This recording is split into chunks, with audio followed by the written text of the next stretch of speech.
Boa noite a todos. Estamos muito felizes de estar de retorno para retomar nossos estudos sobre o santuário. Hoje nós começamos um novo assunto. Eh, Semana passada nós terminamos a respeito da jornada de Cristo, seguindo a liturgia do santuário. Hoje nós começaremos o assunto da igreja. A igreja, assim como o povo de Israel, vai mostrar que seguiu os passos do santuário. Alguns passos estabelecidos no plano de Deus para o seu povo, porém outros não era escolha divina, mas sim foi a escolha, assim como de Israel no passado, foi a escolha dos seres que compõem essa igreja para passarem um período que não estava dentro dos planos de Deus. Então nós vamos entender isso daí.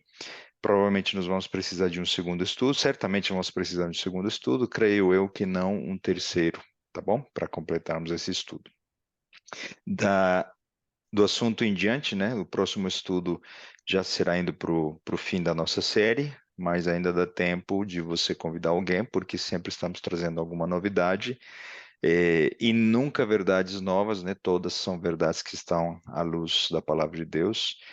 É, nada novo nessa perspectiva, tá bom? Então, vamos começar pedindo a presença do Espírito Santo nesse momento. A irmã Diva vai orar por nós, pelo nosso estudo, por favor. Ó Pai querido, mais uma vez aqui reunidos para estudarmos a respeito do santuário. Pai querido, sabemos que o Senhor, de maneira muito especial, nos tem amado e, desde a fundação do mundo, preparou a nossa salvação, Senhor.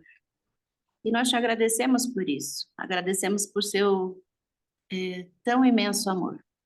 Pedimos-te agora, Senhor, que o teu Santo e bom Espírito nos ajude a compreender mais a fundo, mais abundantemente, Senhor, esse grande amor através da história do santuário e através da tua proteção, Senhor, da tua palavra, da guarda dos teus oráculos e também, Senhor, porque tu deixaste um povo, Senhor, com a tua mensagem. Eu agradeço por isso, Senhor. Dá-nos, Pai, compreensão de tudo isso mais uma vez. Em nome de Jesus, abençoa, Senhor, o palestrante, o professor Johan, Senhor, para que ele tenha a unção do teu Espírito. Em nome de Jesus, eu te peço, Pai, amém. Amém. Obrigado. Muito bom. Então, hoje nós iniciamos nosso estudo, a história da Igreja Cristã contada pelo Santuário, ok? Quando eu estava reformulando meus slides, né, porque estamos já na segunda temporada, a primeira ocorreu em Belo Horizonte, eu acho que foi o ano de 2018, por aí, com uma classe bíblica presencial. Eu me deparei que existe uma grande possibilidade de a gente fazer o mesmo com a história da Igreja Adventista. E o assunto de hoje vai tratar a respeito apenas da Igreja Cristã como um todo, tá bom? Não focando na história da Igreja Adventista. A maioria dos que estão aqui são adventistas. Os que não são estão convidados para fazer parte da nossa igreja, visitar as nossas igrejas, né? Onde quer que se encontrem. E não sei se vai ser possível, tá? Foi estudando, recapitulando, que eu vi que, incrivelmente, né, por questões que Deus domina a história do seu povo e a história deste mundo, a nossa igreja adventista também segue o mapa descrito pelo santuário da maneira como nós estamos estudando, tá bom? Mas feito esse chamariz, quem sabe numa terceira versão, terceira temporada, não sabemos quando, aí eu vou pensar melhor, estudar melhor para aprofundarmos a respeito dessa questão que eu estou falando aqui, tá bom? Então, só estou compartilhando o pensamento porque eu sei que tem muitas pessoas que aqui estudam e estou lançando uma ideia para que vocês mesmos corram atrás depois desse estudo e façam essas conexões em oração, né, buscando a palavra de Deus com o que você conhece da história da Igreja Adventista, tá bom? Então tá aí lançada a motivação para que vocês estudem também. Muito bem, então vamos para o nosso primeiro slide aqui. Semana passada, muito rapidamente, vamos recapitular aqui. Em 3 estudos, né? Em mais ou menos 3 horas, nós apresentamos esse slide, né? É, Jesus entrou no acampamento, passou pelo átrio, morreu na cruz do Calvário, na Páscoa, ele ressuscitou nas primícias, 50 dias depois entrou no lugar santo, né? Depois da sua ascensão. Ele enviou exatamente na data do Pentecostes o Espírito Santo para os seus discípulos. Ele assumiu o trono, né? Recuperou a potestade de ser o nosso representante, né, neste mundo, diante do concílio divino. E isso permitiu enviar o Espírito Santo e prover ainda o que seria a palavra de Deus a ser escrita, né? As epístolas, Apocalipse e outras, não é? Para os seus discípulos, e isso chegou até nós. O pão, a palavra de Deus chegou até nós, conectado com a mesa dos pães. Ele, desde que ascendeu, está ouvindo as nossas orações. Então, esses são os pilares do cristianismo no processo da santificação, ok? Existiu uma profecia que se cumpriu no ano de 1844. Tem um vídeo só falando sobre isso, dois, no canal nosso, na série de Daniel, ok? A gente resumiu 2, 3 slides aqui. E nós vimos de que a partir desse dia, desse ano, 1844, ele está cumprindo funções sumo-sacerdotais, né? Cumprindo o dia da expiação, a festa, né? A dedicação. E finalmente, quando ele abandonar o lugar santíssimo, ele virá nos buscar para nos levar para as moradas que hoje ele está preparando, e nós cumpriremos junto com ele a festa dos tabernáculos, não é? Em 1 minuto, nos resumimos o que nós apresentamos em 3 horas. Então, se você perdeu esse assunto, não deixe de se aprofundar, se deliciar com os textos bíblicos que reforçam o que nós estamos resumindo aqui agora, ok? Então, eu sempre trago esse slide para a gente refrescar nossa memória dos conceitos que nós estamos usando, né? A agricultura judaica conectada com as estações, com as semeaduras, com as colheitas, envolvidas e conectadas com as festas judaicas, tá bom? Então lembre-se, né? No outono havia muita chuva, havia semeadura, os frutos eram a cevada e o trigo. Há uma colheita também ocorria de olivas, né, e uvas, sinalizando os ímpios. E isso ocorria na estação do outono, ocorriam as festas solenes das trombetas, né? Tabernáculos, as luzes e dedicação, tá bom? Assim como a expiação. No inverno era frio escuro, não havia semeadura, as sementes invernavam, entre aspas, né? Na primavera retornava o sol, a chuva, não havia semeadura, e o grão germinava com a chuva que caía nessa estação, ok? E então ocorria a colheita dos justos e se cumpriam a Páscoa, as primícias, os pães ázimos ou sem levedo, né? E a festa do Pentecostes. Eu já coloco aqui alguns dos móveis do santuário que vocês já estão familiarizados, porque nós conectamos esses móveis nessas festas. Novamente, para finalizar o ciclo anual, no verão ocorria sol, não havia muita chuva, era seco, não havia semeadura e os frutos já tinham sido colhidos, não havia outra colheita, tá bom? Então, refrescando essa memória, né, esses elementos que nos conceituamos, nós vamos usar nesse primeiro momento o que nós já aprendemos da história do povo de Israel para descrever a história da igreja cristã, a qual nós poderíamos dizer é uma continuação da história do povo de Israel. Porque, como a profecia de Apocalipse 12 nos mostra, né, existem 12 tribos e existem 12 discípulos. Esse número está exemplificado no número de estrelas que aparece na cabeça da mulher pura, que está sem mancha, que vai dar à luz, que seria o Messias Jesus. Então, essa mulher representa a igreja ao longo da história, desde Abel, né, Adão e Eva arrependidos, até o último salvo que será registrado no livro da vida. Ok? Então, quando nós falamos igreja cristã, é como se a gente falasse assim, Israel moderno, ok? O povo de Israel seria a igreja do Antigo Testamento e a igreja cristã seria a igreja do Novo Testamento, tá bom? Então, só para a gente diferenciar, mas estamos falando do povo de Deus ao longo das eras, tá bom?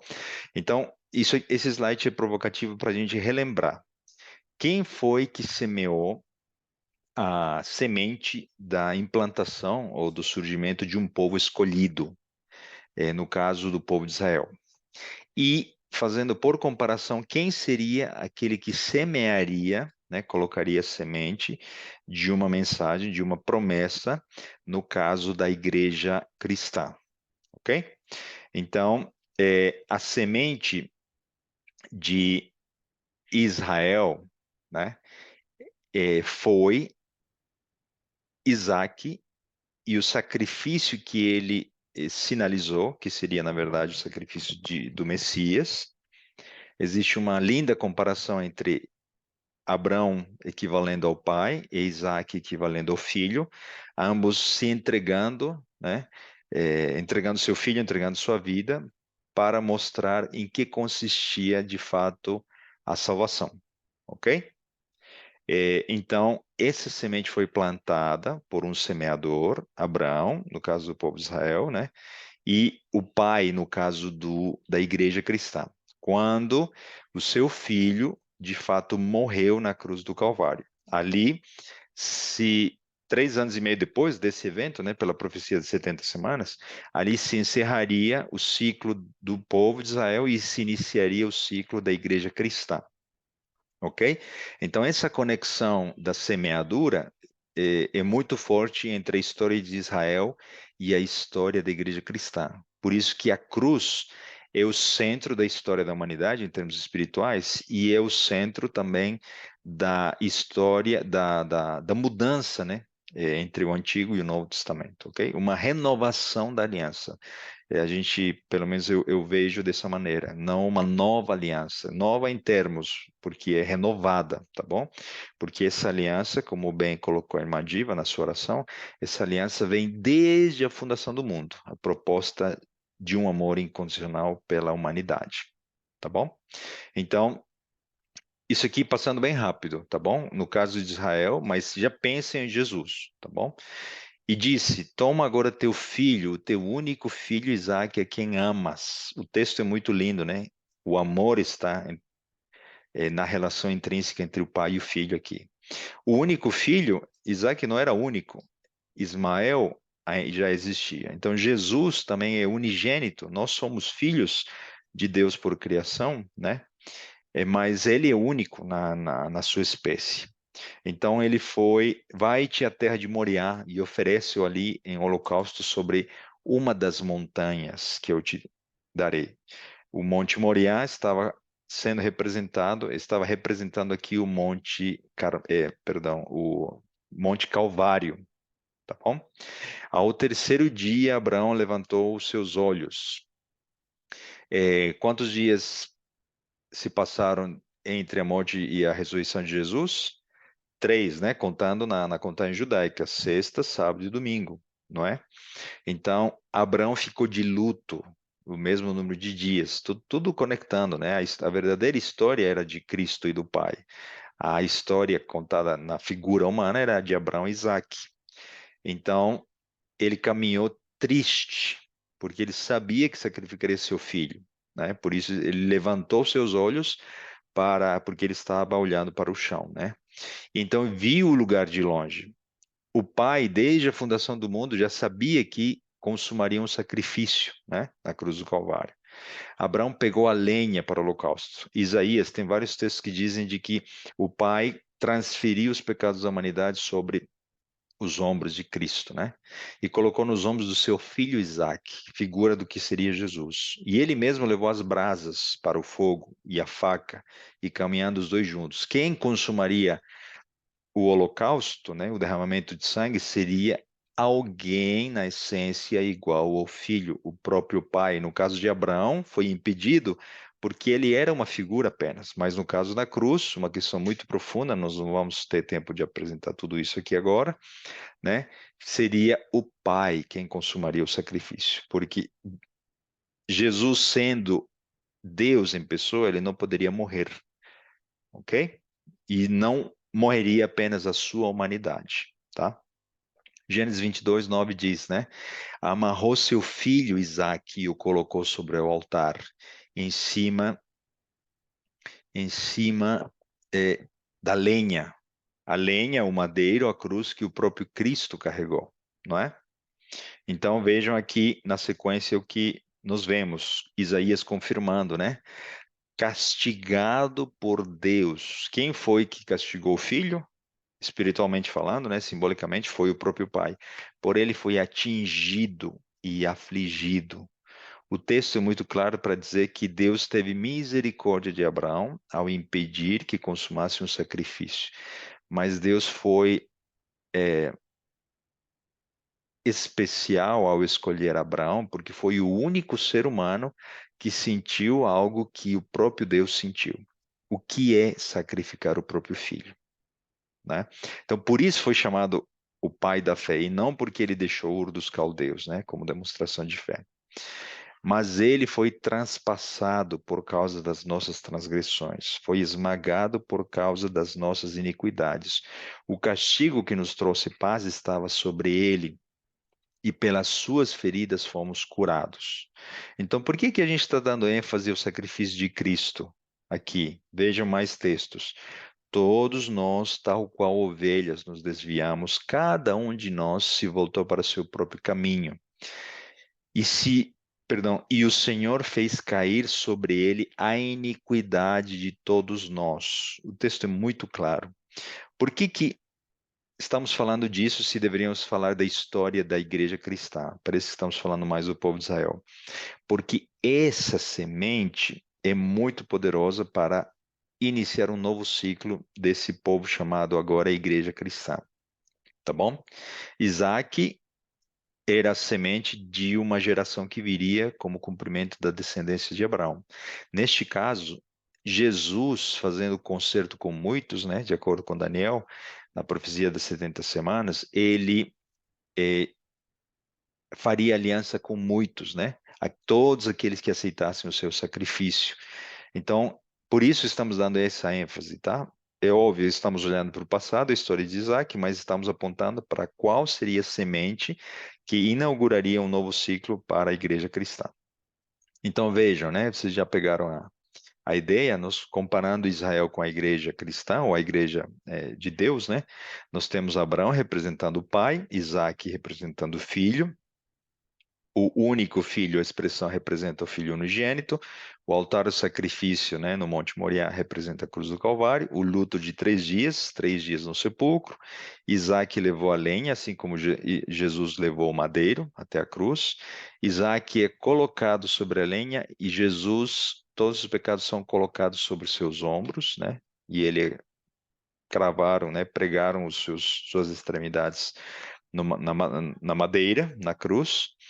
Abraão usaria o cutelo e o fogo, foi impedido pelo anjo, pela misericórdia de Deus, mas no caso da história verdadeira, a verdadeira história que estava por trás, o pai consumaria o sacrifício. Ellen White confirma isso que estamos afirmando. Ellen White, na verdade, vai reforçar o que a Bíblia está dizendo implicitamente nessa história muito bonita e maravilhosa, né?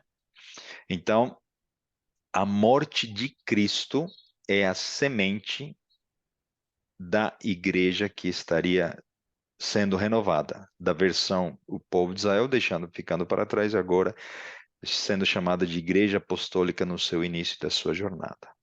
A pergunta que nós fazemos então agora é: quando foi plantada a semente do povo de Deus?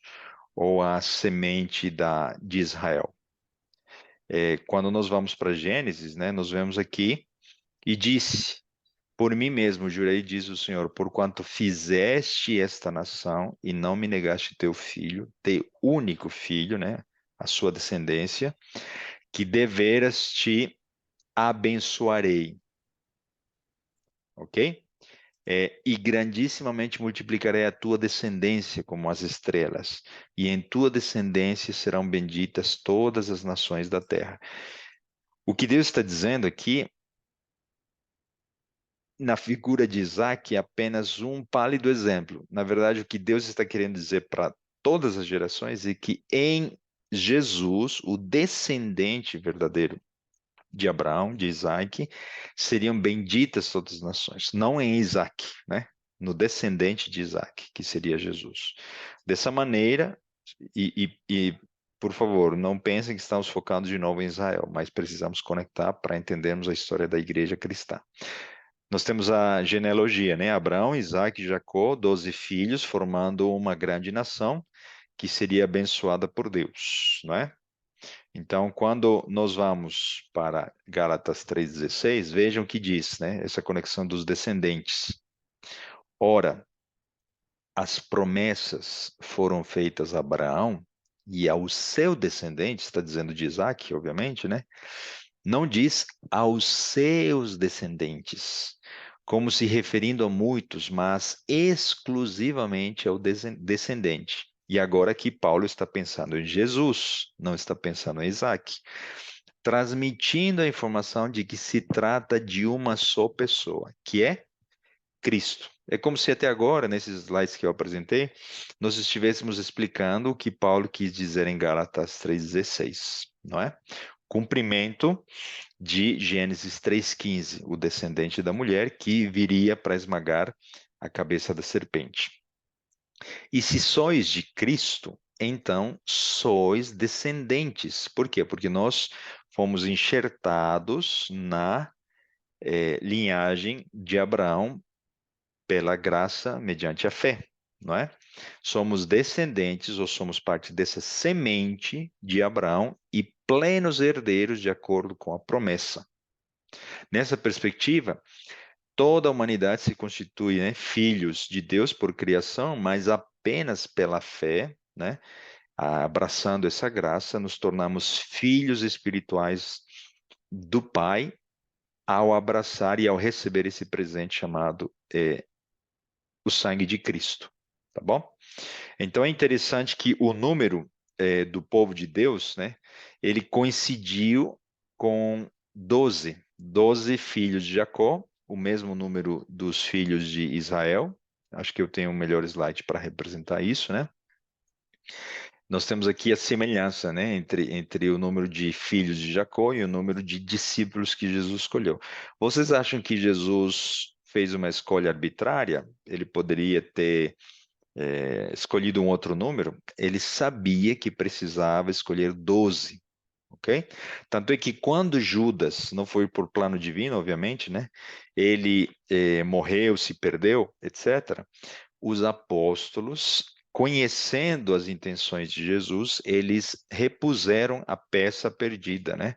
Então, Matias, ele foi eleito sucessor de Judas para completar o número que não poderia ser 11, muito menos 10 ou outro número inferior a 12, tá bom? Tudo para cumprir a visão que depois seria dada a João com o número de estrelas, né, na cabeça da mulher. Então aqui vamos analisar bem rapidamente duas palavrinhas para entendermos essa questão da igreja, dos agrupamentos com conexão com o povo de Israel. Números 14:5 traz uma palavra que é kahal, ok? Então Moisés e Arão caíram sobre os seus rostos perante toda a congregação. Essa palavra congregação, ela vem do original hebraico kahal, ok? Então toda a congregação dos filhos de Israel. Essa palavra, ela significa apenas reunir, uma reunião, um agrupamento, tá bom? E existe uma outra palavra que nós vamos ver agora, no versículo 7. A tradução para a nossa língua, né, latina, no caso português, é a mesma, tá?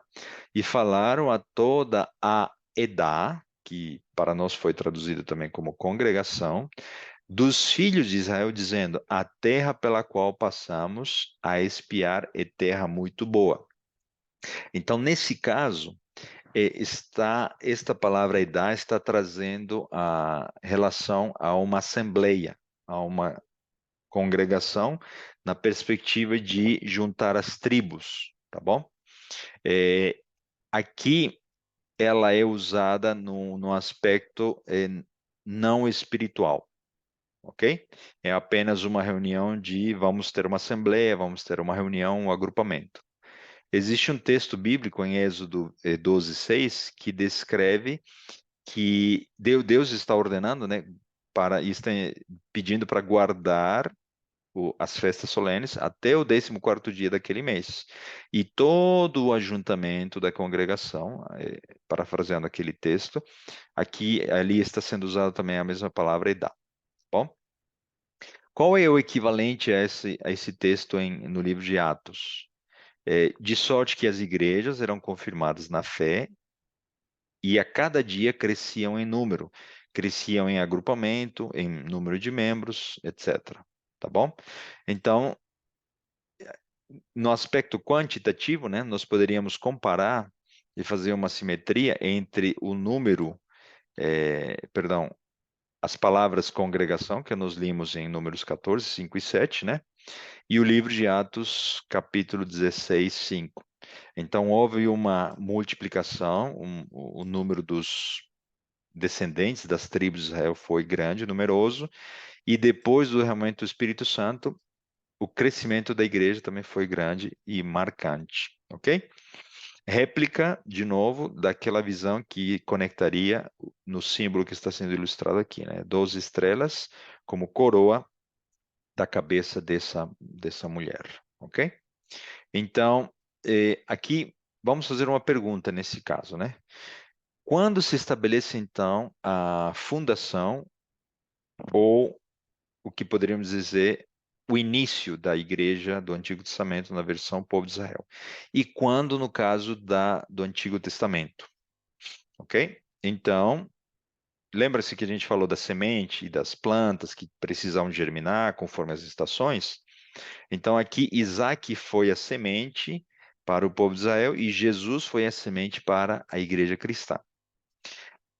Os primeiros frutos, né, os 12 filhos de uma plantinha que estava surgindo para o povo de Israel e a igreja cristã, são os 12 filhos e discípulos nesse caso, tá bom? E aqui, como nós já estudamos a história do povo de Israel, creio que vocês vão conseguir fazer uma conexão muito rápida e muito fácil de entender. Qual foi a semente? O sacrifício de Isaac, né, que não ocorreu, por isso está entre aspas. E no caso da igreja, é a morte de Jesus. Uma primeira colheita, você se lembra, nós afirmamos que seria quando eles ressurgiram como uma nova nação, depois do batismo, entre aspas, que ocorreu no Mar Vermelho. Lembra-se desse estudo que nós fizemos? Então, no caso da igreja apostólica, né, da igreja cristã, a primeira colheita ocorreu quando no Pentecostes o Espírito Santo desceu, e a maneira de exemplo, Pedro, né, numa única pregação, converteu, através da ação do Espírito Santo, mais de 3.000 pessoas. Tá? Uma segunda colheita ocorreu no Monte Sinai, né, devido à lição que Deus queria mostrar na figura do lugar santíssimo, naquele monte, e isso ocorreu posteriormente na igreja e finalmente se cumprirá quando a chuva serôdia for derramada, né? E milhares de pessoas vão se converter para a igreja, tá bom? Então, nós poderíamos falar muito aqui, mas não vamos ter essa oportunidade para dizer quais eram as características dessa igreja. A igreja apostólica, né, a igreja dos apóstolos, a igreja das testemunhas oculares e vivas que viram Jesus fazendo os milagres, morrendo, ressuscitando, etc.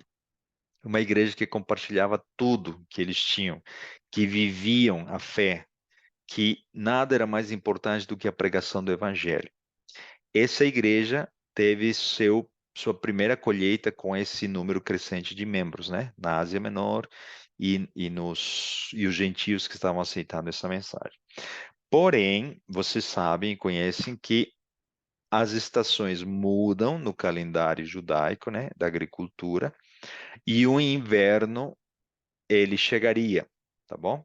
Nós, por vezes, vamos fazer alguma troca, né, entre o inverno ou o verão, mas estamos só querendo dizer o mesmo, que viria um período sombrio, um período escuro da história da Igreja Cristã, assim como o Israel antigo passou. Você se lembra, né? A semente foi plantada com Isaac, mas Israel foi para a escravidão no Egito. Então, qual vai ser o período de escuridão no caso da igreja cristã? Vocês conhecem a história, o inimigo depois de Jesus ter ido para o céu, ele não ficou parado, ele começou a perseguição, quis aniquilar todos os seguidores de Cristo. Isso durou muitos anos, né? O Coliseu Romano, muitas evidências de tudo isso.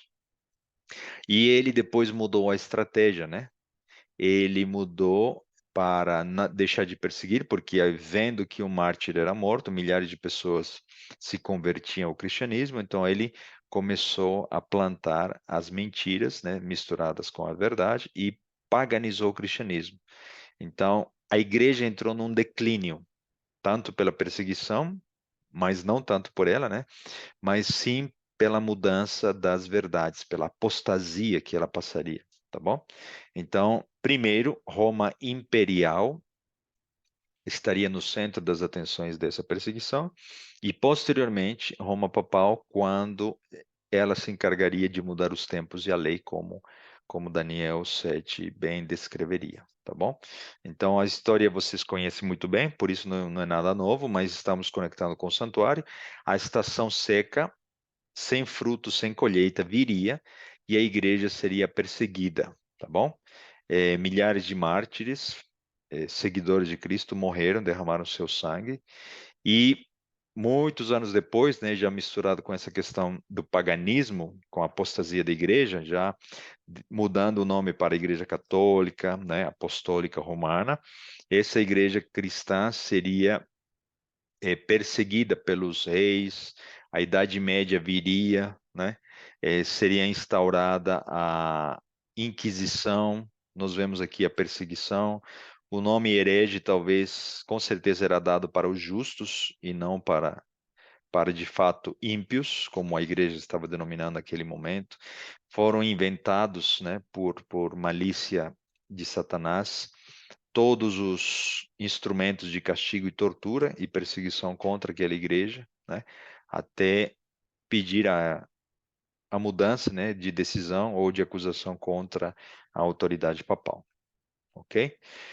Então, nós vamos estudar melhor, com mais tempo, o inimigo do santuário, num estudo posterior, tá bom? Identificando qual é esse inimigo e que elementos do santuário ele atingiria, mas como uma ponte aqui e um parêntese, né? Paulo, ele em visão já faria uma profecia descrita em 2 Tessalonicenses 3:2, né? Quando ele identificaria o homem de pecado, né? Que literalmente significa aquele homem, pecado e transgressão da lei, então aquele homem que iria contra a lei, fazendo conexão com Daniel 7:25, né, que define todas as características desse poder, o inimigo do santuário, aquele que teria, por permissão divina, né, e por uso do poder do mal, hegemonia e autoridade para mudar os tempos da lei, blasfemar contra Deus, perseguir o seu povo, durante um período de tempo específico, né? Também profetizado por Deus.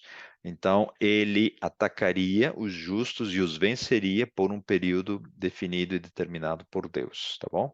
Mudando os anos, os dias, né, as estações, a maneira de medir o tempo e alterando o segundo e o quarto mandamento, tá bom? Então, aí, nós avançando na história, nós deixamos para trás Roma imperial, né? Herodes perseguindo, tentando matar Jesus, depois os próximos imperadores perseguindo os apóstolos, e nós chegamos à fase de Roma papal, né? Que teria o domínio durante a Idade Média, a Idade Escura, a ciência foi apagada, tudo que vocês conhecem de história e cultura geral, né? Conectado com o período escuro que a igreja passaria na sua história, tá bom? Então, dessa maneira, nós vamos estudar melhor isso daqui, tá bom? Mas como eu estou mencionando, já trago aqui um lampejo do que vai consistir o inimigo do santuário, tá bom? Instauraria a missa em lugar da aceitação da maneira como deveria ser do sacrifício de Cristo, né? E se existe uma penitência, então a salvação é pelas obras daquele que cumpre a penitência e não pela fé, aceitando a graça. O batismo por imersão foi substituído pelo batismo por aspersão. Ataque claro à verdade da pia, né, da fonte da água. A palavra de Deus os pães da mesa dos pães foi substituído pelas tradições e pelo catecismo, que contém mandamentos e tradições diferentes do que se encontra na Bíblia, né? A verdadeira oração, abrindo o coração como um amigo, seriam substituídos por rezas repetitivas e confissões dos pecados a seres humanos, né? Aos sacerdotes, aos padres, e não a Deus, em nome de Jesus. O testemunho, né? O Espírito Santo, à luz do candelabro, seria desvirtuado e as autoridades eclesiásticas diriam que o testemunho seria dado por eles mesmos, né, pelo clero, e não se encorajaria dos membros dessa comunidade religiosa de dar um testemunho, ou seja, as pessoas não precisavam mudar de vida, mudar de seus hábitos, bastava continuarem com a sua vida, acreditando nas tradições, né, e na fé que essa igreja estava promovendo. E aqui o elemento mais atingido, né, o compartimento foi o lugar santíssimo e os móveis, né, e o simbolismo da arca do concerto. A lei de Deus, né, as duas tábuas foram alteradas, né, o segundo e o quarto mandamento. A hóstia, os sacramentos, o purgatório apareceu, o juízo foi eliminado. Em troca se dá uma recompensa imediata, a pessoa morre, já vai para o céu e já recebeu o galardão, já entra no céu. Abraão recebe, etc. Muita coisa mitológica, muita coisa também misturada com o paganismo, né? Não existe necessidade de mudança, né, de princípios de saúde, os alimentos, os hábitos, os princípios de cuidar nosso corpo, o templo do Espírito Santo são deixados para trás ou do lado, não há necessidade. Um milênio de paz é instaurado em lugar do verdadeiro milênio, né, que é descrito em Apocalipse, e o próprio inimigo faria uma distorção da essência de quem ele é, né? Ele coloca hoje a ideia de que ele não existe, ou que o bem e o mal devem conviver, é natural que existam na natureza, dentro de nós, etc. Ou ele assume o papel de um bode com chifres, com cauda, com rabo, ou ele coloca na mente das pessoas de que ele não existe, né? Então, até a figura do inimigo é colocada em xeque nessa filosofia, nesse paganismo proposto pelo inimigo do santuário, né? O anticristo, aquele que se coloca no lugar de Cristo. Nós vamos ver melhor isso aqui só para constar, só para ter uma referência inicial. Todos os elementos, né, de tradição, de paganismo inserido ao longo dos anos pela suposta ou dita autoridade da igreja, né? Então, tudo isso aqui que está listado aqui não é bíblico. Existem diversos textos bíblicos que indicam que existe uma verdade para se contrapor, né, às mentiras que estão sendo colocadas aqui ao longo das eras e que chegou até nós por tradição, né, dos nossos queridos pais, avós, que tentaram passar para nós uma cultura de respeito, de moralidade, etc., cristã, até aí tudo bem, mas que sutilmente chegou até a nossa cultura uma mistura, né, da Grécia, da Babilônia, de Roma, dos astros, do paganismo, com questões espirituais bíblicas, né? Então, tudo isso criou uma confusão e nós temos um cristianismo que, pelo poder de Deus, abandonará e deixará essa era, né, escura, essa era de sem frutos, para quando a chuva serode for derramada, né, e muitos abandonando essa igreja, reconhecendo as verdades, poderão fazer parte dos últimos frutos que a igreja vai compor antes da segunda vinda de Jesus, tá bom? Então, se você tem interesse de entender um pouco mais das verdades bíblicas, nós não estamos estudando isso na nossa série.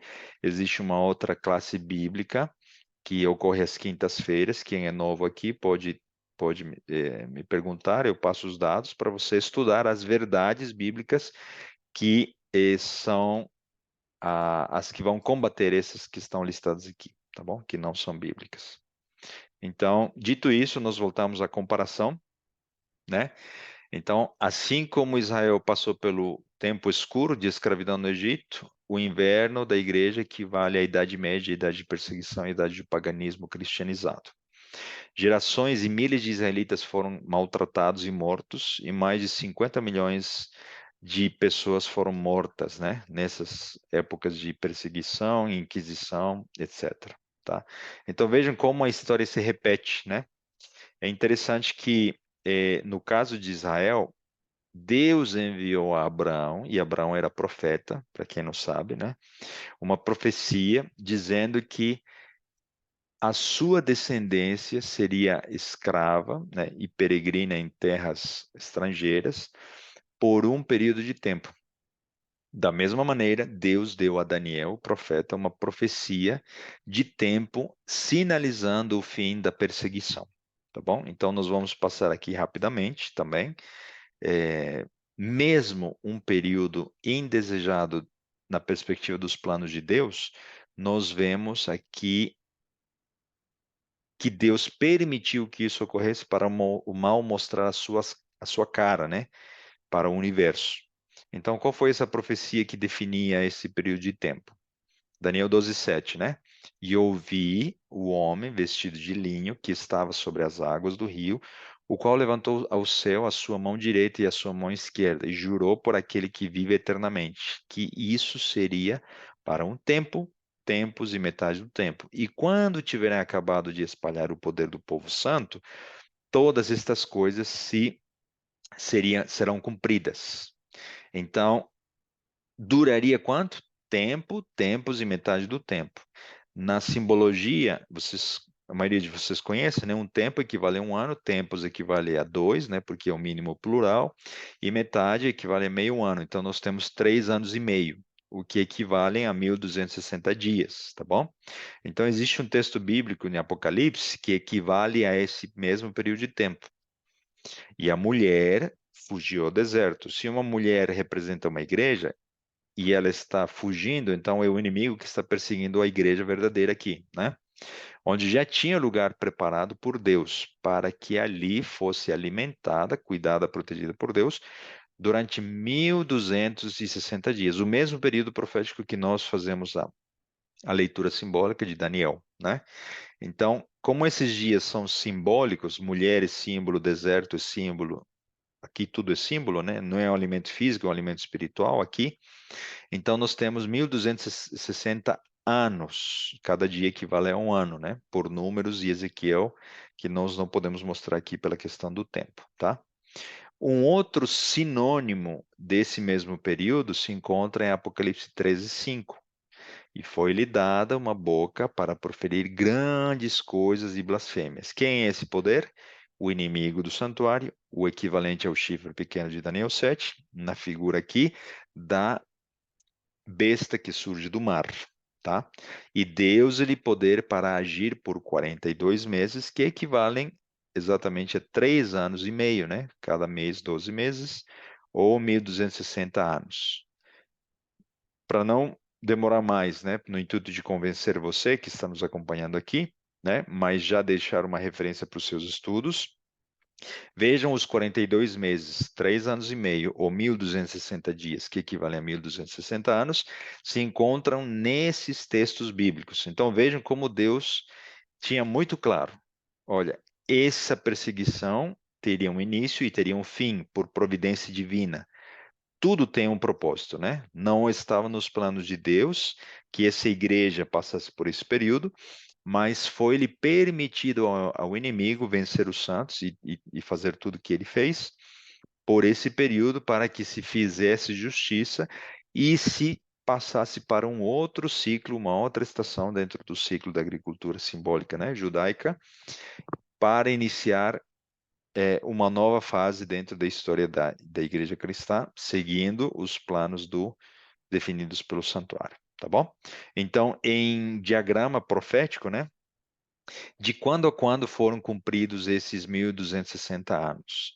Do ano 538 até o ano 1798, ok? Essa profecia está dentro das 2.300 tardes e manhãs, mas não explicitamente descritas em Daniel 8:14, tá bom?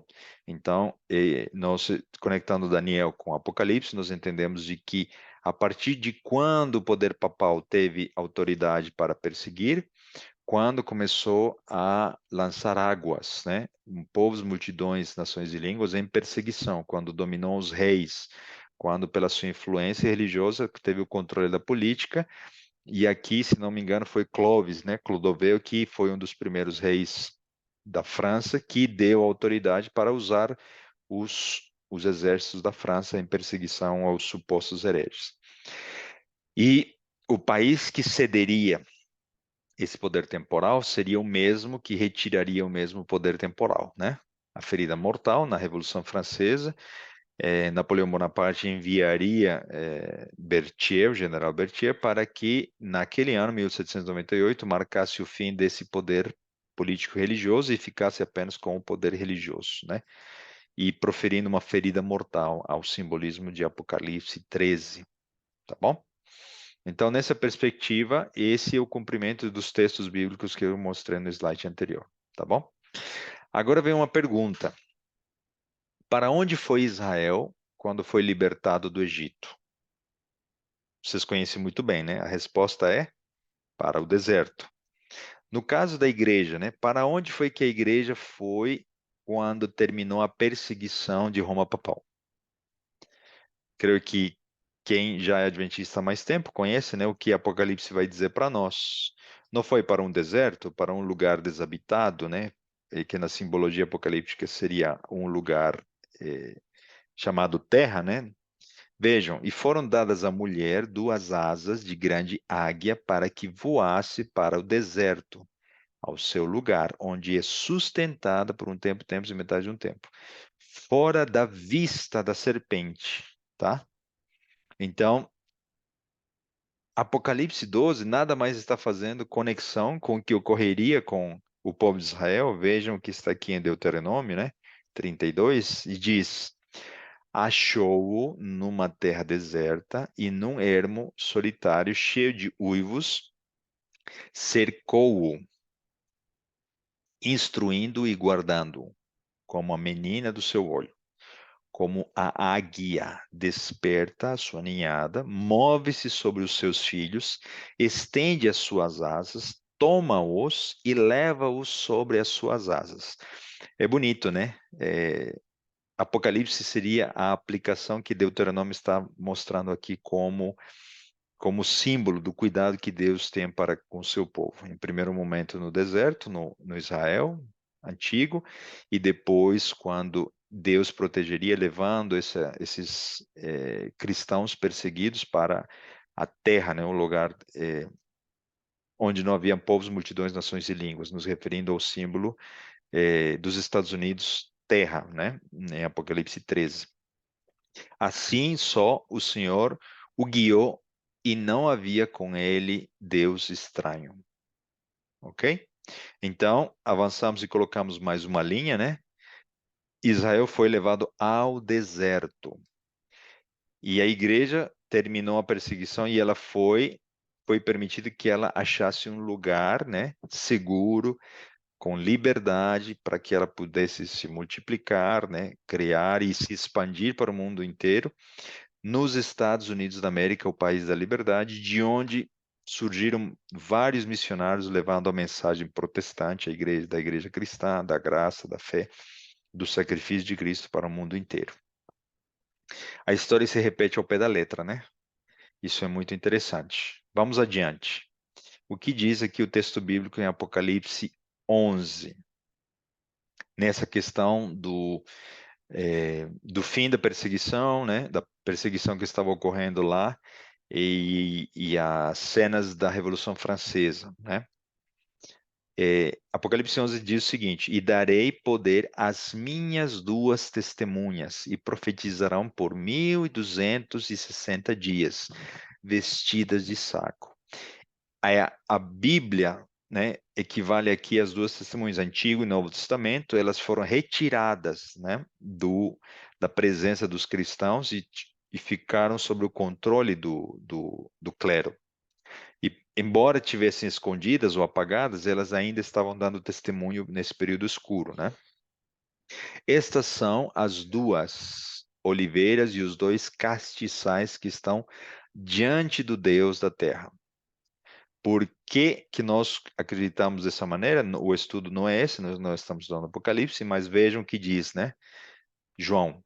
Esquadrinhai as Escrituras, porque julgais ter nelas a vida eterna, e são elas as que dão testemunho de mim. De quem? De Cristo, né? Do Pai. Então, o inverno, o período escuro, chegaria ao seu fim. Com quais cenas proféticas descritas em Apocalipse? Quando terminaria a perseguição, né, em 1798, com a instauração da ferida mortal. Mas a pergunta é, conectado com essa profecia das duas testemunhas, que evento, o que ocorreria naquele ano, né, por volta daquele ano de 1798? É, percebam que o sinal, e aí vamos novamente fazer comparação com Israel antigo, o sinal que definiu a libertação e a saída de Israel do Egito foi um cordeiro morto na inauguração da primeira Páscoa. O que ocorreria na Revolução Francesa, equivalente ao derramamento ou à morte de um cordeiro, no caso da Revolução Francesa? Precisamos entender isso daí. Para alguns, talvez não seja tão direta essa conexão, mas há uma equivalência ao cordeiro que derramou seu sangue e foi morto, e foi o sinal na 10ª praga para deixar e abandonar o Egito, tá bom? Então, essas duas testemunhas, o Antigo e o Novo Testamento, elas seriam mortas. Não sei se você sabia disso. Na Revolução Francesa, elas foram queimadas. A Bíblia foram levadas para uma praça em Paris e elas foram queimadas. Então, a Bíblia é a palavra de Deus. Vocês sabem disso. Quem é o dono da palavra de Deus? É o próprio Deus. E nós vimos na história de Cristo, ele ascendendo aos céus através do Espírito Santo, enviou o restante da palavra de Deus para Paulo e Tiago, João, né, para terminar de escrever a sua palavra. Então, quando nós falamos palavra de Deus que pertence a Deus, e nós sabemos que em João 1:1, né, diz que o verbo, esse verbo é uma palavra, né, é uma ação, era Deus e o verbo estava com Deus e o verbo era Deus, né, repetindo essa frase aqui, nós podemos fazer uma equivalência entre quem? Entre o dono da palavra e a sua palavra. Então, o que ocorre com a palavra, ocorre com o dono da palavra.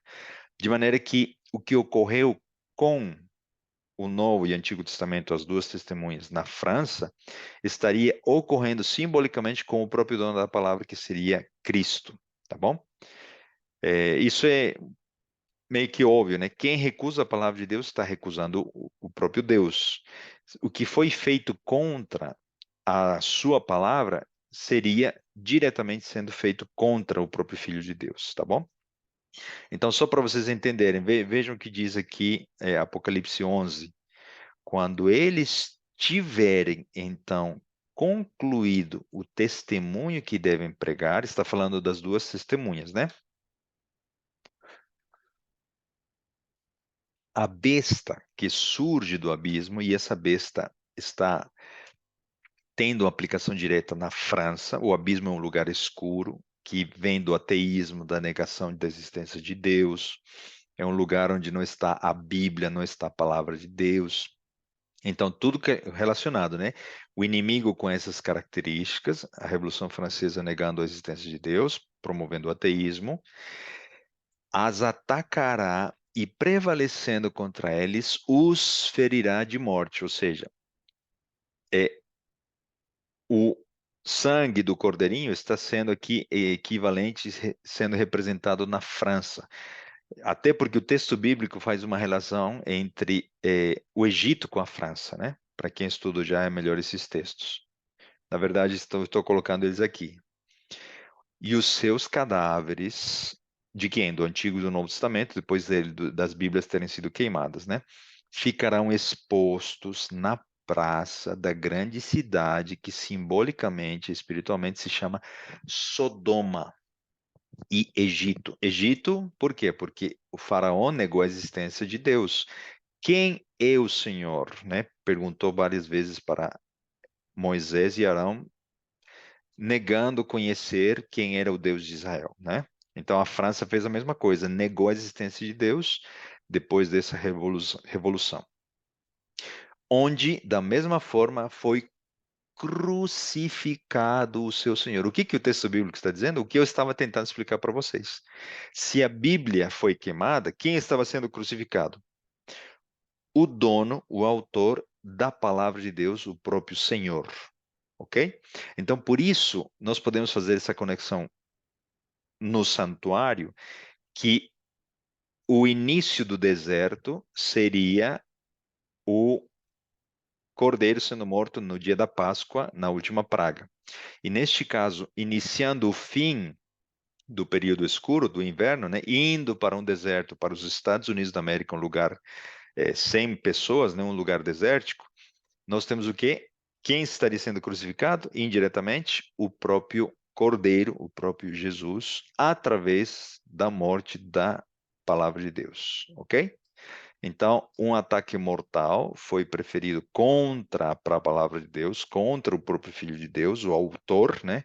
E para quem não sabe, os textos do Antigo Testamento indicam de quem inspirou a Bíblia foi o próprio Jesus, né? Através do Espírito Santo, tá? Então, o ataque foi para aquele que foi crucificado, né? Com o texto anterior que nós estamos mostrando. A Revolução Francesa, entre outras coisas e muitas, né? Nós não vamos falar aqui tudo, colocou a razão, idolatrou a razão, uma mulher foi, uma prostituta foi colocada, endeusada e foi colocada, houve um culto religioso ali, né? Onde se descartou, se mataram todos os padres, todos os cristãos, a Bíblia, e ali foi endeusada uma mulher prostituta, né? Então, tudo isso ocorreu por causa da revolta que os franceses tiveram, por justa razão, por toda a barbárie que a união entre os reis, né, tiveram junto com o papado para levar ao povo a pobreza. Então, a indignidade, depois de milênios, né, chegou ao extremo para poder criar um fim para esse movimento deturpado da verdade que seria a Igreja Católica. E aqui eu gosto sempre de frisar o seguinte ponto. O inimigo criou uma nova ferramenta que estava plantando no mundo por ocasião da Revolução Francesa. Não foi Deus que provocou a ferida mortal, foi o próprio inimigo que provocou a ferida mortal, criando um novo suposto inimigo, né, do povo de Deus. Então aqui ele cria um inimigo de uma arma que ele já tinha usado por mais de 1260 anos. Então o ateísmo, a Revolução Francesa, representando a besta do abismo, que depois, junto com o evolucionismo, o marxismo, o socialismo, e chegaria até os nossos dias, né, está em batalha contra o que é a igreja desviada da verdade, na figura do catolicismo apostatado e do protestantismo apostatado também. Ambos lados são criação e cria de uma mente maligna e muito inteligente. Por isso, nós não podemos ficar nem de uma filosofia, mesmo que religiosa, progressista, e muito menos abraçar uma agenda, mesmo que conservadora, a favor do protestantismo que defende os valores morais, etc, etc. Então, nós precisamos entender, aqui é um ponto-chave histórico que por muitos anos passou batido, né? Pelo menos da minha percepção. Foi o inimigo que inventou o que nós estamos colhendo e vendo como essa nova tendência, né, político-religiosa, de levar as agendas, né, progressistas aos nossos dias e aos países que nós estamos vendo, tá bom? Então, muito cuidado com ambos os lados para nós não cairmos nas ciladas do inimigo. Fechado esse parênteses, nós podemos aqui agora dizer que essa morte do Antigo e do Novo Testamento, né, na Bíblia, define o que nós vamos fazer daqui em diante como a conexão entre o santuário, os móveis do santuário e a história da igreja cristã, tá bom? Então, assim como nós praticamente demoramos uma hora para entender por que o sacrifício de Cristo se constituía em conexão com o altar do sacrifício na Páscoa, né? Aqui, por isso que demoramos um pouquinho mais, conectando com a história de Israel, depois a profecia das duas testemunhas, para nós entendermos de que aqui a igreja, né, através da morte da palavra de Deus, no altar do sacrifício, está iniciando uma jornada que nós veremos daqui em diante, tá bom? Então,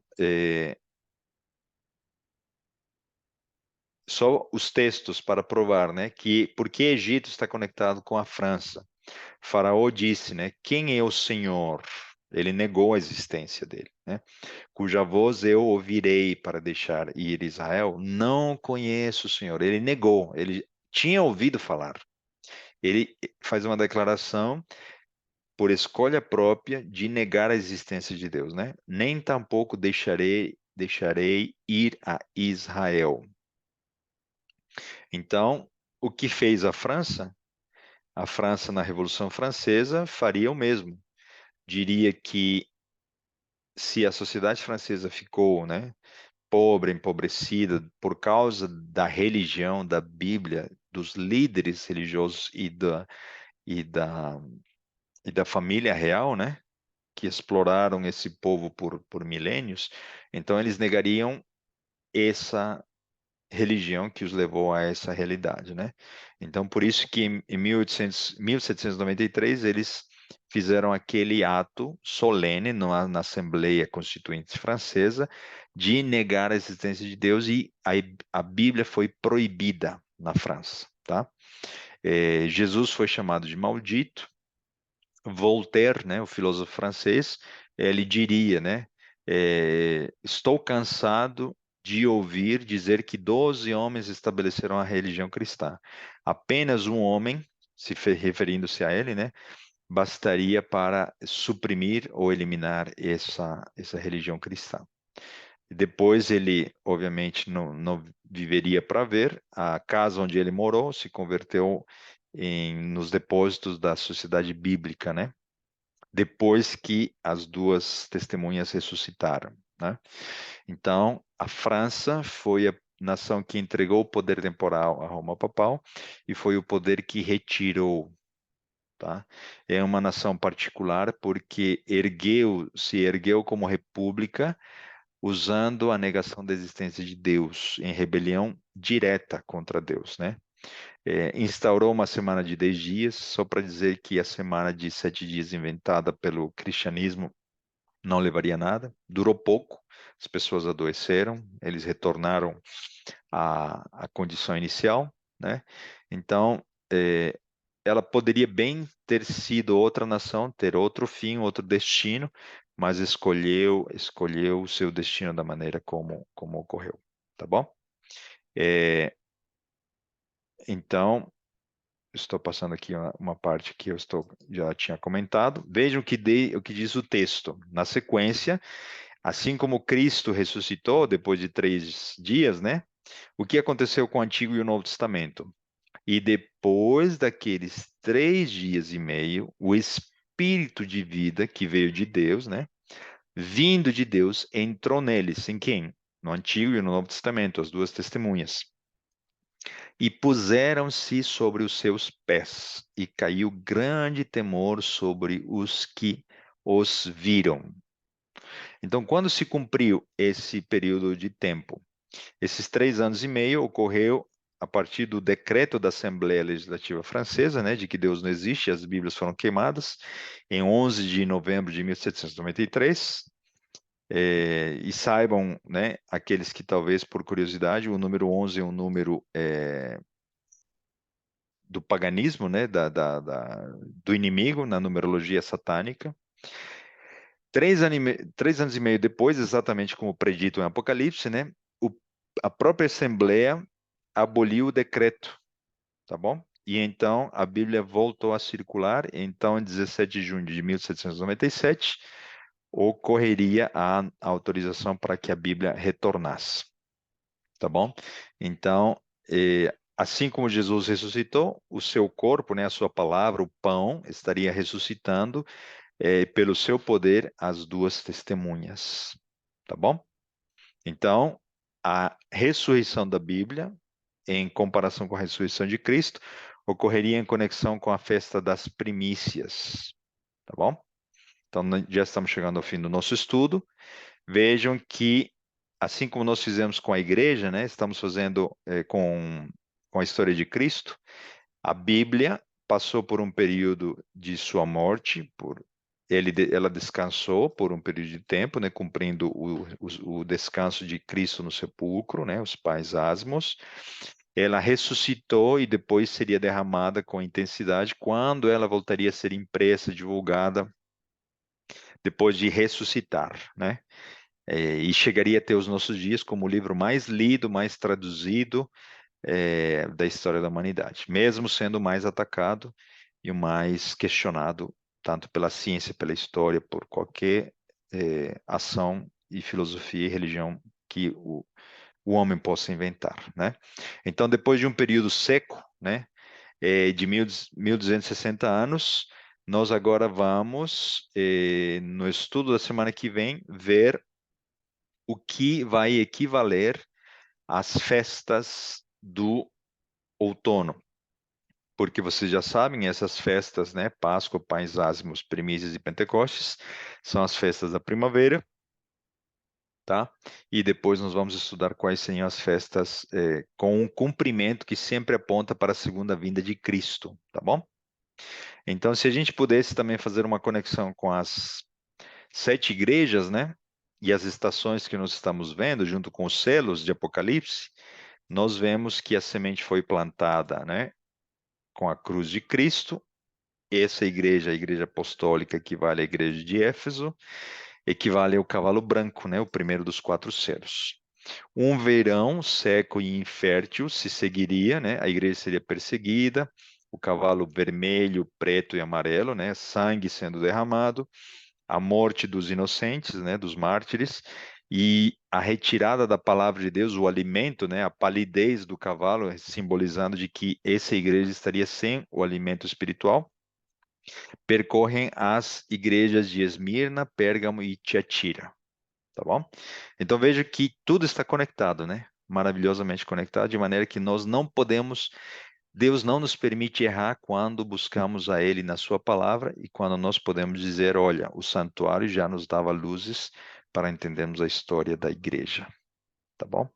Então que Deus nos abençoe para que nós estejamos na semana que vem, nesse mesmo lugar, e que você entendendo a história da maneira que ocorreu com o povo de Israel e com a igreja cristã, e agora nós na figura da igreja adventista, né, a maioria de nós, membros dessa classe e dos ouvintes, nós façamos também uma reflexão no aspecto de pensar o que ainda falta e quão privilegiados nós somos ao estarmos na geração que muito provavelmente, né, verá o derramamento do Espírito Santo, a pregação do Evangelho e os últimos frutos para a última colheita desta igreja, né?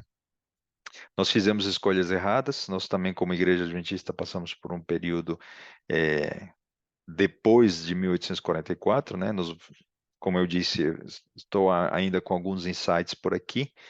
Quem sabe numa outra temporada nós possamos aprofundar mais na história da igreja adventista, mas nós também seguimos os passos da igreja cristã do povo de Israel.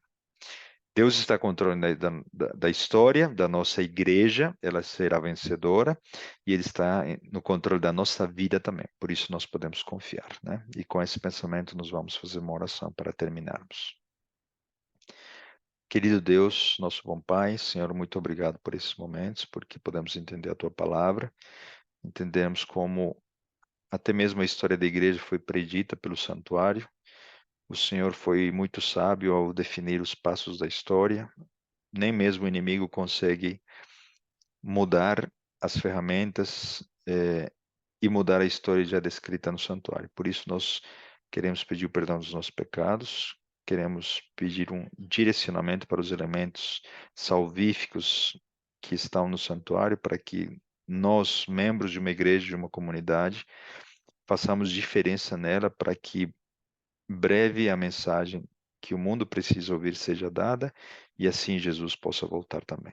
São bênçãos que nós pedimos sobre todos aqueles que estão ouvindo ao vivo e estão assistindo depois as gravações, para que eles também possam confirmar e ter o desejo de entregar sua vida a Ti, Senhor, e um dia fazerem parte desse povo. Te agradecemos tudo isso e pedimos em nome de Jesus. Amém. Boa noite a todos. Boa